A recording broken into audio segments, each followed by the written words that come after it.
Et il est 7h05 sur Europe 1. Le cyclone Bellal s'éloigne de l'île de la Réunion qui reste toujours en alerte rouge. Oui, elle devrait être levée dans la matinée. Réouverture prévue de l'aéroport Roland-Garros à 17h. Pour le retour à une vie normale, il faudra encore patienter quelques heures. On retrouve Charles L'Huillier, le correspondant d'Europe 1 sur place.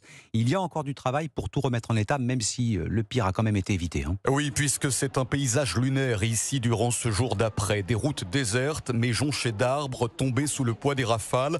Cela rend impossible la circulation. Les employés de la ville de Saint-Denis sont donc à pied d'œuvre depuis ce matin. On coupe, on doit dégager toutes les routes principales. Il y a plein de branches tombées, des gros troncs d'arbres qui bouchent la voie. C'est catastrophique. Du travail, il y en a aussi pour les équipes d'EDF. 200 salariés mobilisés, des renforts venus de Corse sont attendus. Le but, rétablir le courant chez les particuliers comme Sully, qui lui cumule, car en plus de vivre sans électricité, il n'a plus d'eau au robinet depuis 2 jours. Hier soir, on était avec les bougies. Si l'électricité n'est pas rétablie d'ici les prochaines heures, pour la nourriture dans les frigos, on va perdre nos denrées alimentaires. D'où notre inquiétude ici. Puis là, au niveau de l'eau, on a rempli les seaux d'eau avec l'eau de pluie. Là, on n'a pas de réponse en fait. Des réponses qui devront être apportées rapidement ici pour permettre un véritable retour à la vie d'avant.